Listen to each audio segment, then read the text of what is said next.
Well, today we are going to address the elephant in the room.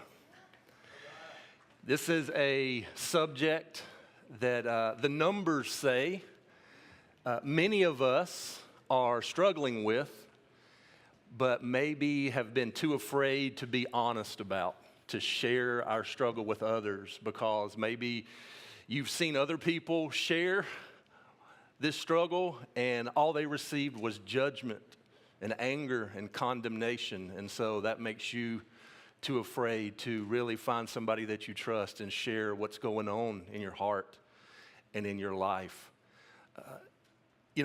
This is a sensitive subject, but we're going to see today in the book of Proverbs, there is much that the writer has to say about the dangers of sexual sin, how we desperately need to be on our guard, guarding our hearts and our minds against sexual sin. Some of you might say, well, Don, you've preached on this a couple of times over the last few years. Why are you preaching on it again? And let's start with statistics, and hopefully you'll see why. This needs to be really a subject that's in front of us almost constantly. We need to be having these conversations together, these honest conversations here. Let me start with this one. In a recent study conducted by ChristianMingle.com, which is a dating site for Christian singles, this was a study conducted between the ages of 18 and 59. That's a broad range, isn't it? Christian singles between 18 and 59. They were asked, would you have sex before marriage? And the response was that 63% of the single Christians indicated yes. 63%. I mean, everybody else is doing it, right? Don, I'm a grown adult. I've got needs. Everybody knows you got to take it for a test drive before you get married, right? To see if we're compatible.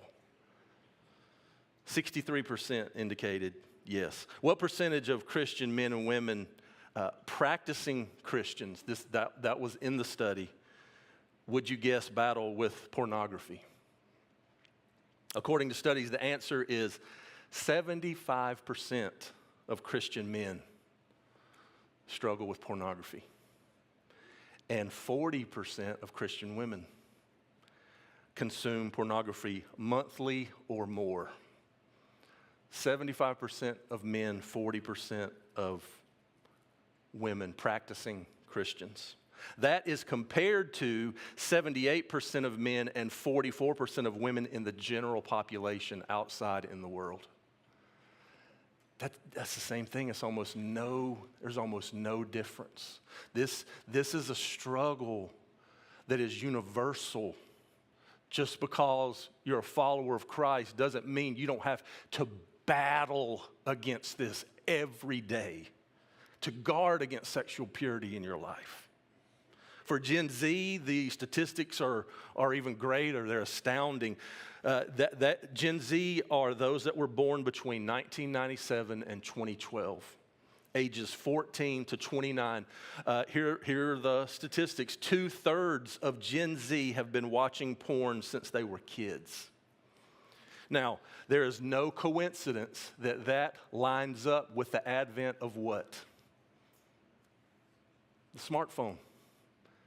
The smartphone, it's in their hands most of the time, unsupervised, 7 days a week, 24 hours a day. We've handed our children a loaded weapon, and there's so little supervision, so little honest conversations and structure and boundaries that we've set up to help in this area. Listen to this, 79% of Gen Z men and 64% of Gen Z women say pornography is a problem for them. That's 8 out of 10 men, ages 14 to 29, and 6 out of 10 women. It's a myth that this is only a male problem. You know, it used to be way back in the day when you had to really be secretive and work hard to get your hands on this kind of stuff. But now it's across the board. It's not just a male problem. Women are becoming increasingly vulnerable. It's often a girl who feels curious, who feels like she wants to learn something. All of her friends are talking about it. She doesn't want to be left out. And then she doesn't realize she can become just as easily addicted. We're not just talking about pornography today as we're guarding against sexual sin. I say this every time I preach on this subject because I'm afraid the ladies will tune me out. Right? Well, I don't struggle with that, so I'm just going to switch off the TV. Listen, we're not just talking about pornography. Statistics show that up to 90% of women struggle with sexual temptations. While male temptation, we understand, it tends to be highly visual. Female sexual temptation often manifests itself differently, making it really easy for us to kind of overlook or dismiss it because, hey, I'm not looking at that stuff when I'm over here flirting with disaster in other ways. For women, it's the strong craving for emotional intimacy, for romance and sensuality. You find it in the emotionally and sexually charged stories that maybe you read or in the programs that you watch. Women want to be desirable. They want to be desired, and it's the idea of being pursued and wanted and taken care of. Fantasies about a life that's less stressful and less lonely. Not getting that at home, so you dream about that somewhere else with someone else. Here are the statistics I think that are most concerning today. This is from Barna. Over 3 in 5 Christians, 62% tell Barna that they agree a person can regularly view pornography and live a sexually healthy life. How can that be? It's become so normalized. 3 in 5 Christians agree I can watch it and still live a sexually healthy life. That's only 4 percentage points behind the share of all U.S. adults in the world at 66%.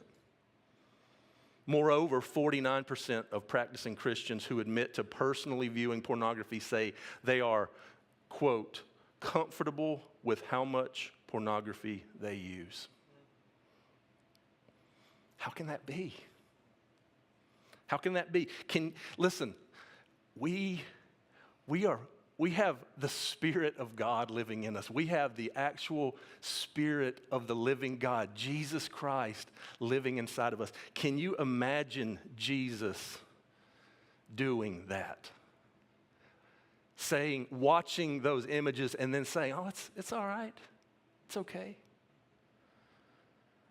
Here's what Sean McDowell, Christian apologist, he's a professor at Biola University and host of the Think Biblically podcast. If you listen to podcasts, highly encourage you. Think Biblically podcast. He's working hard to reach young people. Here's what he had to say about what's going on. He said, it's just not a big deal to them, to our younger people. There's no sense of urgency whatsoever. I think this is an example where people are taking their cues far more from the culture and the ideas around us than Scripture and their Christian worldview.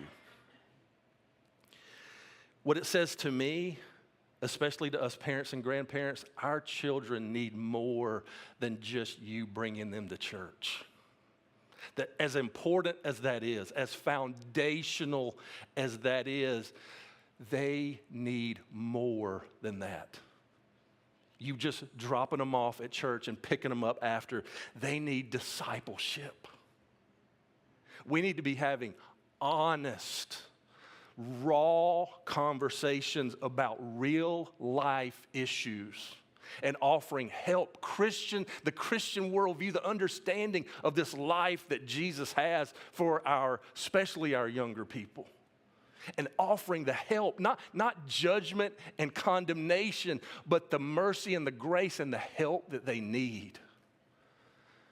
We've got to have those conversations. That's what discipleship is.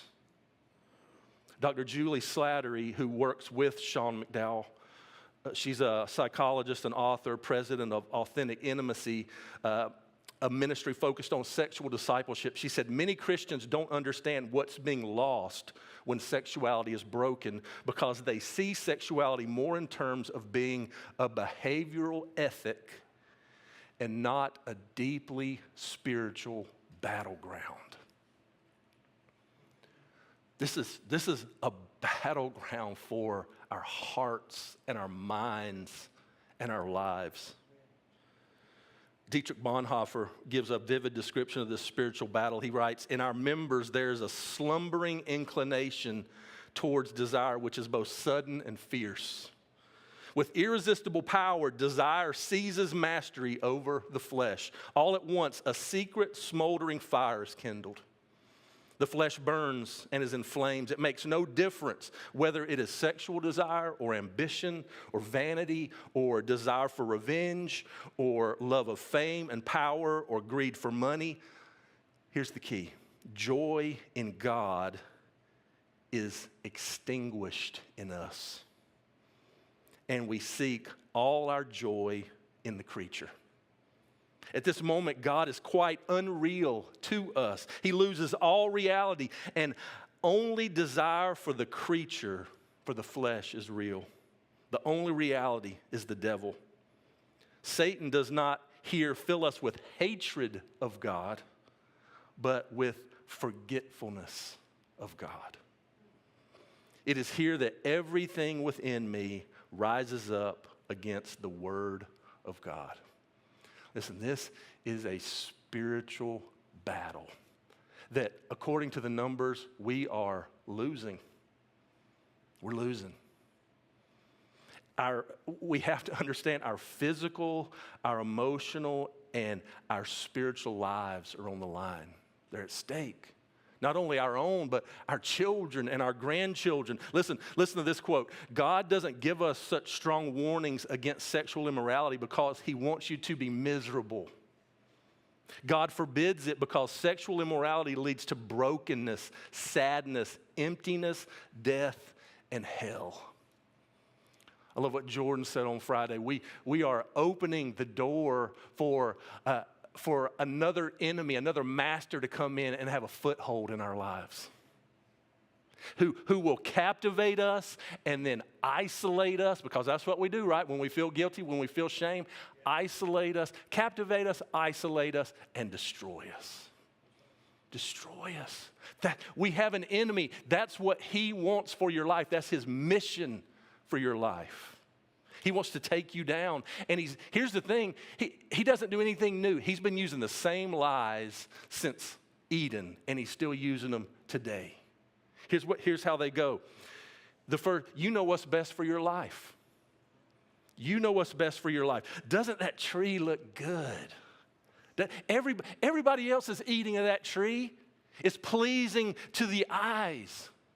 Go ahead, satisfy that appetite. You know what's best for your life. Number two, God can't be trusted. You shouldn't trust God. God knows the day that you eat of it. God doesn't want your best. He's holding out on you. You're going to have to take matters into your own hands. You have these needs. You got to take it into your own hands. Number three, you don't need to fear judgment. You won't surely die. Did God really say you won't die? It's not a big deal. You did it, right? And nothing happened. Where were these consequences that you were warned about? And you did it again, and nothing happened. And you did it again, and nothing happened. It's not a big deal. You're not hurting anybody. Why get upset about just a little bit of porn? I could be doing so much worse. Again, I'm not hurting anybody. What's the big deal? Listen to Proverbs chapter 5, verses 3 through 5. For the lips of an immoral woman, and don't just think of this in terms of warnings for men, right? Think of just lust and sexual sin in general as we're reading these descriptions from Proverbs. For the lips of an immoral woman are as sweet as honey. One translation says they drip honey. How am I supposed to resist that? How am I supposed to walk away from that? And her mouth is smoother than oil. But listen to verse 4. But in the end, see, we never think about the end, do we? We never think about the results. We never think about the consequences. In the end, she is as bitter as poison. Don't fall for the lies. As dangerous as a double-edged sword. Her feet go down where? To death. Her steps lead straight to the grave. And here I am, just a little puppy following right behind her. The Message, I love how it paraphrases that last verse. She's headed straight for hell and taking you with her. Do we understand that? We've got to understand that. The warnings, the wisdom in Proverbs. These are some strong metaphors, right? Solomon says everything sounds great when that temptation first arises. It looks so sweet and enticing, but it's poison to our lives and our souls. Nobody's thinking about, again, the end results, the regret, the sorrow, the emotional damage, the broken relationships and marriages and separation from our kids. We've got to wise up. We've got to understand where this is leading. What does porn do? What does lust and sexual sin do? Her steps lead straight to the grave. It kills you. Pornography very specifically kills you. How? It kills you physically. See, it doesn't help your sex drive at all. It actually causes sexual dysfunction because you're so used to having that much stimuli. When it's not there, you can't even perform anymore. It kills you physically. It brings stress into your body, the nonstop weight of heaviness and anxiety and depression. I read those things are happening. These are not even believers. These are just people in the world that are daily consuming pornography. They report anxiety, depression, all these mental health issues. It kills you emotionally because you can't relate and love others in a way that God intended, because now I'm just objectifying others. You start to see people through the eyes of sex instead of through the eyes of love. It kills you mentally because you enter into a mental battle in your brain that's very difficult to overcome. Your brain is hardwired. Your thoughts are consumed. It kills you spiritually, robbing you of confidence and joy, of peace and fellowship with God. It destroys your character, your relationships, our families. It is deadly. It's deadly.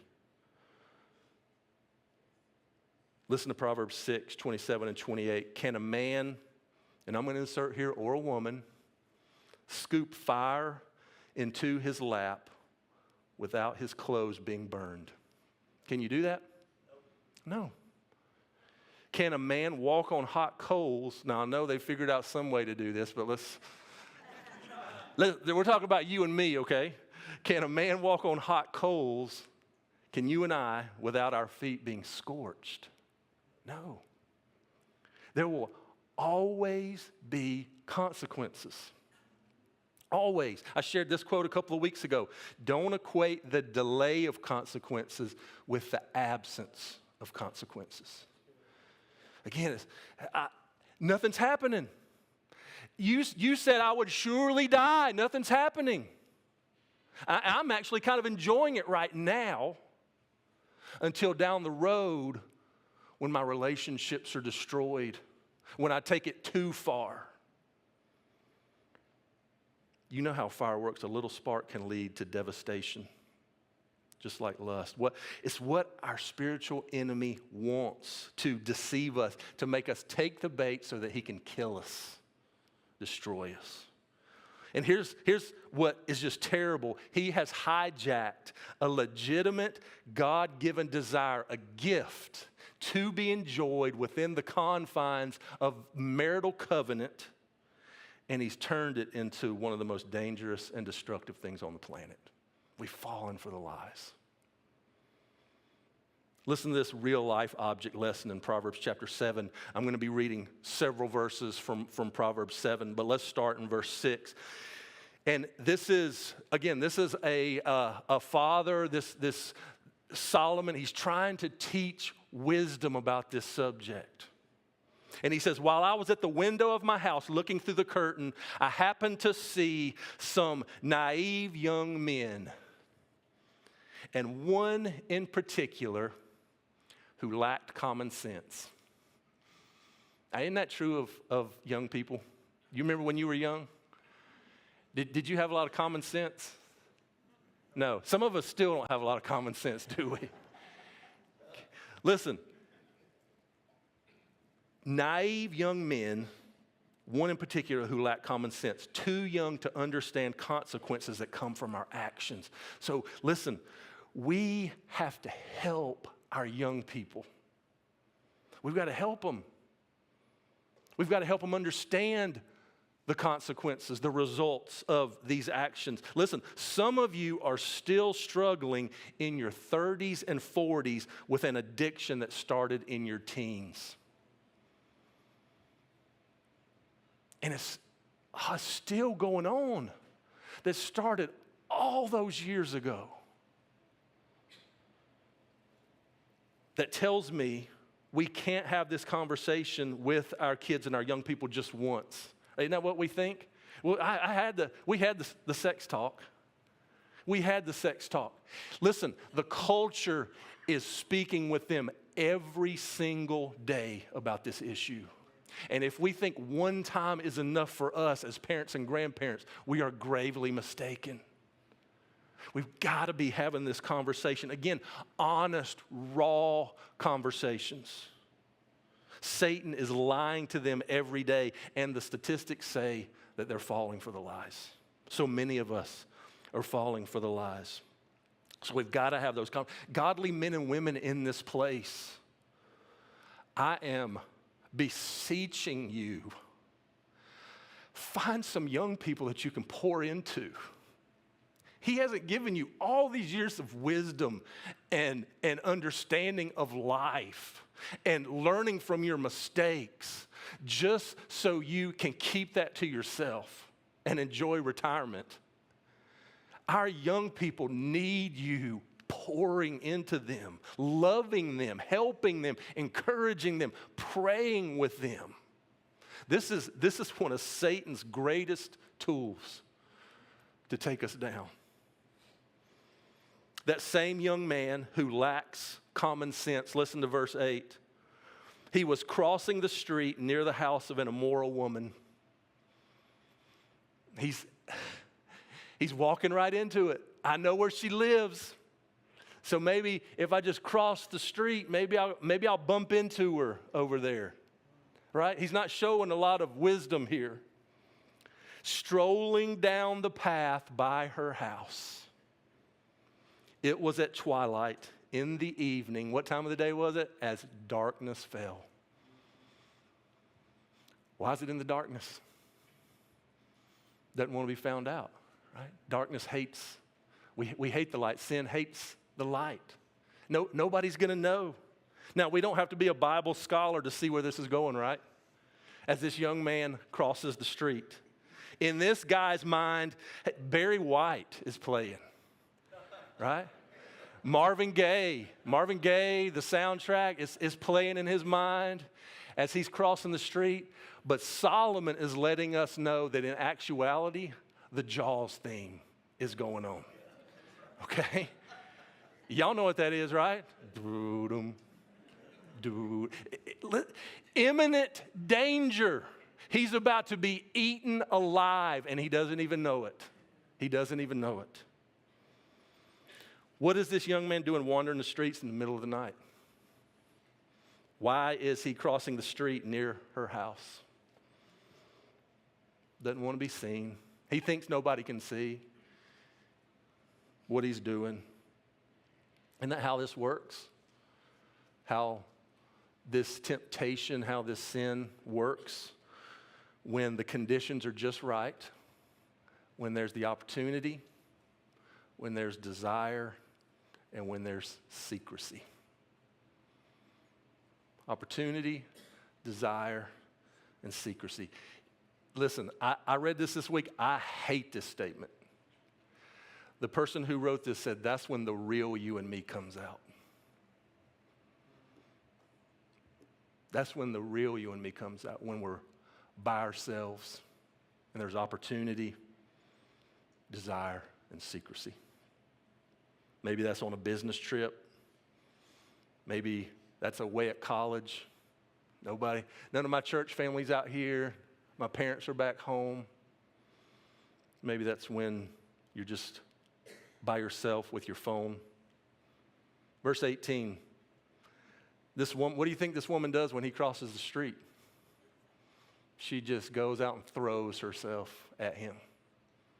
This is what you're looking for? Here it is. Here it is. Everything that you desire, everything that you're looking for, here it is. Listen to what she says in verse 18. Come, let's drink our fill of love until morning. Let's enjoy each other's caresses. Verse 19, for my husband is not home. He's away on a long trip. We won't get caught. We won't get caught. Nobody's going to know about this. You can do whatever you want in secret. We can get away with this and no one will know. Every sexual temptation is rooted in these lies. We can do whatever we want. Nobody will ever know. How many times does that work out? So she seduced him, verse 21, with her pretty speech and enticed him with her flattery. Notice the temptation isn't just physical. She's meeting the need that he has for attention. I'm not getting that at home. I'm not getting these kind words, this flirting at home. He wants to be praised and flattered. Oh, that's what I've been needing. I've needed my manhood to be built up, and here she is, hardly dressed. What am I supposed to do? But her words are dripping honey. She's telling me everything that I want to hear, that I need to hear as a man. She's stroking my ego. For women, the more insecure, unsure you are about your role in this world, your person, your looks, your purpose, the more readily that you're going to be swayed by those voices, those temptations. Insecurity sets you up. And I'm talking to the women right now. Insecurity demands affirmation in order to survive. One of the biggest contributors to sexual compromise in women is that desire for affirmation, a longing to be told, you're beautiful. To be convinced of your worth by male attention. Scenes in romance novels and movies become an unhealthy way of coping with unmet desires or unhealed wounds. So for men and women today, my loneliness, my boredom, my insecurities, they're not driving me to God. They're driving me to unhealthy fantasies and images, even adulterous relationships. We buy into the lies. We fall for the temptation. And the results, the consequences, they're coming. Listen to verse 22. He followed her at once. He gives in, not thinking about any of those consequences. It's right here in front of me, and it's dark outside. Opportunity, secrecy, and the desire is there. He followed her at once like an ox going to the slaughter. He was like a stag caught in a trap, awaiting the arrow that would pierce its heart. Oh, it's coming. the trap, the arrow through the heart. He was like a bird. It's not enough. I got to give one more description. He was like a bird flying into a snare, little knowing it would cost him his life. It's the lies that kill you. Some of you ladies are being lied to right now. You're lonely in your marriage, and a voice is telling you a relationship with this guy will change that. For some of you, it's you can never be happy single. I can never be happy single, so just get into a relationship at all costs. Even if he wants to have sex with you, go ahead and do. How else are you going to keep a man? Don't wait on God's timing. Don't do it God's way. I've got to do whatever. College students, don't worry about these 4 years. They don't count. You can get it all right later in life. We rationalize, we justify. If I want it, I'm going to get it. If I'm not getting it in my marriage, I'll get it somewhere else. If she's not meeting my needs, I'm justified in looking at something that helps me feel better. With all those flirtatious comments. If he's not meeting my emotional needs, I'll just go find somebody else at the gym, at the office, on social media. If my marriage isn't meeting my needs, I'll get them met some other way because I deserve it. And all the while, Satan is setting you up for a lifetime of guilt and shame and regret and even addiction for so many of us. So many of us are on this treadmill of frustration. We hate our sin, yet somehow never seem to break free from it. So what's the answer? What's the answer? We need wisdom today. We need wisdom. And here's the shocker. Again, I shared this a couple of weeks ago. You don't get wisdom by simply reading and knowing the Bible. You get wisdom by applying the Bible. Listen, there was an award-winning author in his 70s that has written some of the greatest Christian books that I've ever read in my life. And he just went down in his 70s because he'd been having an extramarital affair for 10 years. See, don't be deceived, this isn't just a young man problem. This started in his 60s and carried on into his 70s. A world-renowned apologist who defended the Christian faith better than anybody I've ever heard in my life. Defended the faith, traveled the world. After he died, it was discovered that his life was filled with sexual sin. Respected pastors, again, in their 60s, in their 70s, falling. You don't get wisdom by simply reading and knowing the Bible. You get wisdom by applying it. You get it by having accountability. That's where we're about to go here in just a second. By other men and women in your life where you can be real and honest. Wisdom is the skill of making right choices, good decisions according to God's way of life. It's that knowledge of truth put into practice. So let's look at just a few of those things that can help us, some of that wisdom from Proverbs to help us win against sexual sin. And listen, for your homework, I want you to read Proverbs chapters 5, 6, and 7 because that's where a lot of this is happening, okay? And I want you to see how many times the writer says, pay attention, listen, be careful, use good sense. Don't ignore what I say. Please, for the love of God, literally, listen to what I have to say. Here's the first thing. Wisdom says to stay far away from sexual temptation, as far away as you can possibly stay. But what do we do? What do we normally do? We want to see how close we can get. Right? Y'all remember from a few weeks ago? We want to find that line and get as close to the line and live on this edge as long as we can. Just hoping and praying that disaster doesn't strike. Wisdom says we've got to stay far away. Listen to Proverbs 5:8. Keep to a path far from her. Do not go near the door of her house. That means don't flirt with danger. That means what Malcolm said a few minutes ago. It means run from danger.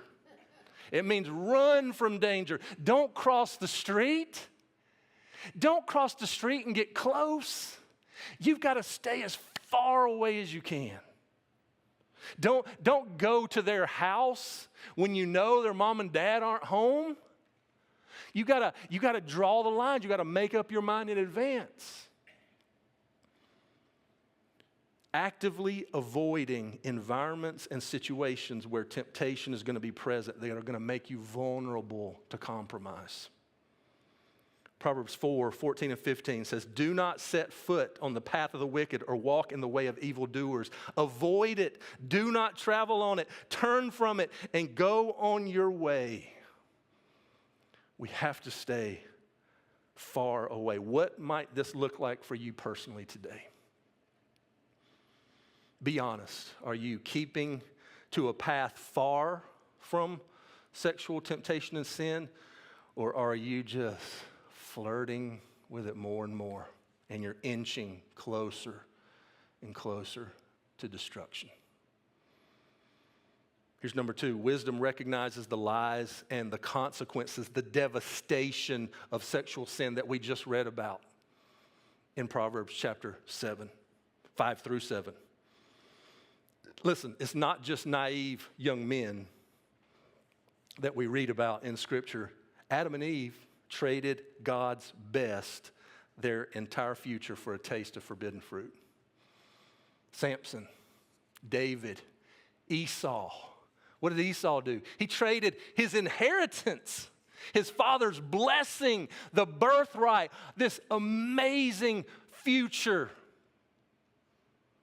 for a bowl of beans. Lentils. Lentil stew. Couldn't it be something at least good? Yeah, like a tomahawk steak or something. A bowl of lentils. He gave it all up, his entire birthright. Who would do that? We do it all the time. We do it all the time. Who would trade their self-respect, their relationship with their kids, a marriage relationship that's for life, for a quick thrill? We would. Who would trade their reputation, their career, their future for beans? We do. Every day. It's amazing what we do when something's right in front of us. Esau enjoyed that meal for what? 5 minutes, 10 minutes? He gets up. A couple hours later, he's starving again. Right? He's a young man. He's hungry again. What is your bowl of stew right now? What are you talking yourself into that the people who love you the most would try to talk you out of? Maybe they are trying to talk you out of a habit, a secret, a temptation. I love what one commentary said this week. All Esau really needed in this story, all he really needed, and the whole story could have been different, was just one friend. One friend.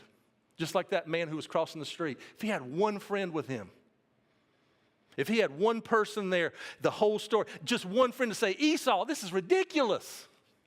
I know you're hungry, but let's go find your mom. Let her make you a sandwich. All right? I know you're hungry. But this is crazy.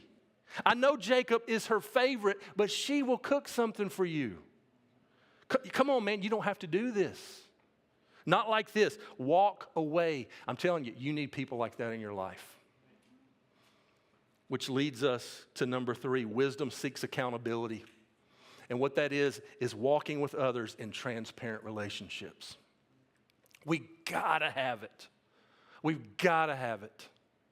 Most of us aren't in honest, transparent, discipling relationships, and the numbers show that. The numbers reveal that. Accountability is vital in this fight against sexual temptation. Listen to Proverbs 28:13. People who conceal their sins will not prosper, but if they confess and turn from them, they will receive mercy. Sin has got to be habitually exposed to the light of confession. That's accountability. But like Adam and Eve in the garden, what do we want to do after we eat the forbidden fruit? Our knee-jerk reaction is to hide. We want to hide from God, and we want to hide from each other, and that's the worst thing we can do. It's the worst thing we can do. That's exactly what Satan wants. He wants to captivate you, isolate you, and destroy you. Accountability is the willingness to allow other trusted believers access to your heart, what's going on in your heart, the real stuff that's going on. Your motives, your secret desires, stuff that you're struggling with, sin and temptation. Nothing slays the power of sin like confession. Listen to James 5:16. Confess your sins to each other and pray for each other so that you may be healed. See, when we confess to God, we get forgiveness. When we confess to each other, we find wholeness. Because now it's out in the light. The effects of sin are destroyed in the light. That's where healing happens, in the light. We need people in our lives to call us up to who we are in Christ, who can check in with you and pray for you and push you forward and bring you back to Christ when the battle's heating up. Do you have those people in your life? If not, we got to identify them and start walking in honest, transparent relationships. That is discipleship. That's what discipleship is. Wisdom also digs for the roots. If you look in your chair, there's this tree of addictions handout that I've put. Actually, this came from Ray. We use this in our discipleship groups. We've got to go beyond just the symptoms and the behaviors and get down to what's really going on, to the roots, what's going on in our hearts. What's the real heart issue that's leading to these behaviors? Proverbs 4:23 says, above all else, guard your heart, for it is the wellspring of life. What's that wound, that insecurity, that heart issue going on below the surface? If you don't know, I want you to join. If you're struggling in this area, I want you to join one of our discipleship groups in August. This is what we're going to be talking about. This is what we're going to be discovering, getting to the heart issue. What's really going on so that we can find healing and wholeness. Wisdom also identifies our triggers and sets boundaries. When are you most vulnerable? What are your triggers? Is it boredom, loneliness, scrolling on social media, playing video games late at night, traveling on business, when you're watching Netflix with your boyfriend or girlfriend, when you find an old flame on Facebook, when you're tired from a long day of work? What are your triggers? And then we've got to set boundaries. We've got to have an action plan. How are we going to block access and entry points? How am I not going to put myself in that situation before it gets into my home or into my hands? We've got to be like Jesus. What he said, if your right hand offends you, we've got to be drastic. Cut it off. If your eye, gouge it out. We've got to take drastic measures. If this is what you need, get rid of social media. Well, how am I going to know about what's going on in people's lives? Start meeting with people. Spend some time with them in real, authentic relationships. Put a porn filter or a blocker on your phone. Well, that just slows stuff down. How serious are you about this? Throw out the romance novels. Well, that's what I read when I'm taking my bubble bath. Cancel Netflix. Avoid compromising situations. Listen, there's always a way of escape. I love John Piper's suggestion. He says, move away from idleness to useful activity. Idle time is what? The devil's workshop. The lust grows in the garden of leisure. When I'm not living this life, this plan that God has for my life, and it's just leisure and downtime and boredom, man, Satan can come in and eat us alive. We got to be living that life that he has for us. Get up and do something. Redirect your heart and your thoughts. Finally today, quickly, wisdom in fighting sexual sin is not about trying harder. And this is huge. This is the big one. That's why we're ending with this one today. It's not enough just to stay away from sexual temptation. To flee from sin, we must run toward a new passion. Turn and run from sin toward a new passion. And when we run, God gives us a place to run, actually a person to run to. We know who it is, don't we? It's Jesus. We pursue Jesus. Jesus is wisdom. He is the personification of wisdom. He's the only one who can set us free. We fight lust with an all-out pursuit of Jesus. A relationship, not knowing about Jesus, not learning more facts about Jesus, but being in a love relationship with the author of life. Fixing our eyes and our hearts on him. The answer isn't that we try harder the next time we're tempted. You can't stop sinning by trying to stop sinning. It's God's Spirit that's going to bring us the victory. Listen to Galatians 5:16. If we walk in the Spirit, we won't carry out the desires of the flesh. You aren't the one to win this. God's Spirit is the one inside of you to win this victory. So the way to fight lust and sexual sin is to feed our faith, to feed that relationship with Jesus. The truth is, you're going to want more of whatever you feed on. You feed an appetite, it grows. So the question becomes, what are you feeding on? What are you consuming on a daily basis? What appetites are shaping your life? I've got to change my focus, my diet.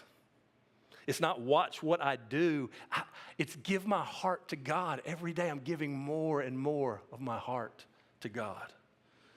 I'm pursuing all-out pursuit of what he wants, this life he has for me, my relationship with him, hiding his word in my heart, walking in step with his Spirit, moment by moment, depending on him, being empowered by him, and walking with others in open, transparent relationships. There's a great wise scholar, his name's Ray Martinez. I was having a conversation with him a couple weeks ago. And he said something that stuck in my mind. He said, a plan is good, but we have to learn how to live in our new identity. We've got to learn how to live in our new identity. See, that person that continues just to struggle, that's not who we are anymore. We are dead to sin and alive with Christ. We have, Romans chapter 8 says, we have no obligation to the sinful nature. We have no obligation. We are a new person. We are a new creation. This is not who I am anymore. I am full of the Spirit. I am a son and a daughter of the King. I have been united by faith to the pure one. This is who I am. What transforms you is learning the grace of God. To be overwhelmed by the fact that Jesus loved you and gave himself for you. I don't want this. This is not who I am. This is who I am. This is whose I am. This is the life that he has for me. Thank you, Jesus, for who I am. Thank you for the price that you paid for me. Help me just to be captivated by the good news of the gospel. Discipline and rules can only contain you. But it's the beauty of the gospel living in your new identity that transforms you. And it's going to be hard in the beginning because a lot of us, Our sinful appetites are like this raging, out of control monster. But the more we begin to feed on the things of God, to walk in love with God, the more our appetites are going to change. Let me pray for you today.